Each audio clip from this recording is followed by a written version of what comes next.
This week we have a double Torah portion of Chukat Balak. And in the portion of Chukat, in Numbers chapter 20, verse 1, Miriam dies. And there's nothing really said about Miriam's death. And in fact, at the beginning of chapter 20, she dies. And then at the end of chapter 20, Aaron dies. And the entire people mourn for Aaron for 30 days. But there is no sign of any mourning for Miriam at all. She seems to have just been removed from the narrative.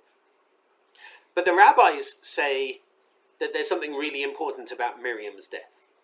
And they say you have to look at the next verse to see how important she was. Because the next verse says the community was without water. So they rally against Moses and Aaron. And the rabbis say this isn't coincidence. It's not just that Miriam died and then the people happened to have no water.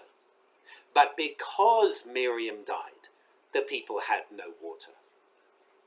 Because she died, the people had no water. That means that she was responsible for giving the people water until then. She was responsible for the creation of water, for the generation of water, for all the people, millions of people, until that point. So even though she seems to have been removed from the Torah narrative, the rabbis ascribe her supreme importance in terms of sustaining the people with water. This was her unique gift. Miriam's gift, a silent gift almost, a gift that's mentioned in the text but not really mentioned in the text. Her gift to the entire community, to her entire people, was the gift of water. That was her unique contribution. In our tradition we have a concept, Adam Yechidi Nivra, every person is a unique creation. There has never been anyone like you before in the history of the universe. There never will be anyone like you in the rest of the universe. You, therefore, all of us, are a unique creation. And we learn from Pirkei Avot, chapter 4, Mishnah number 1, Ben Zoma says, who is the wise person? The one who learns from all people. As it is said, I have acquired understanding from all of my teachers. That's from the book of Psalms 119, verse 99. So this idea of Lomed Mikol Adam, that we learn from every person, because every person is a unique creation.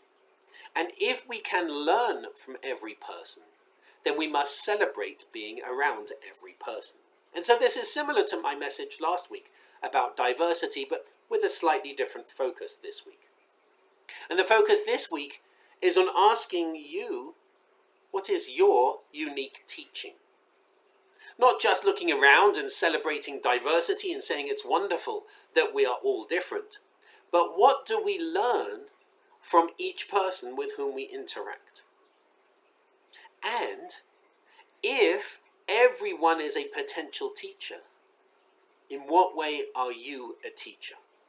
What is it that you are teaching? What is it that you are contributing? What is it that is so unique about you that it changes others?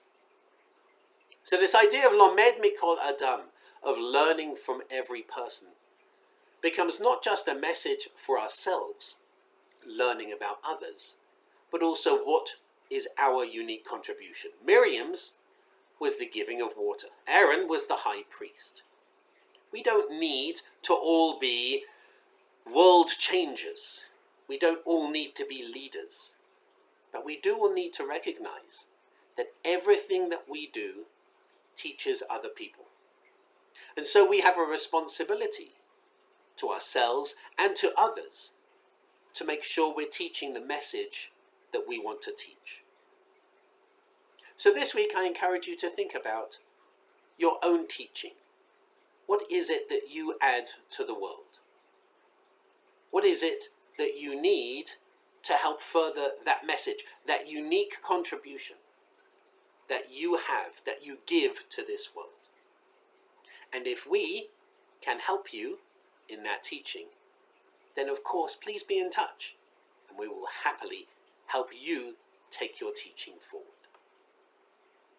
I invite you to join us, especially for this evening, For our Kabbalat Shabbat service, which is our Pride Shabbat, we had an amazing time at the plaza celebrating Jewish diversity.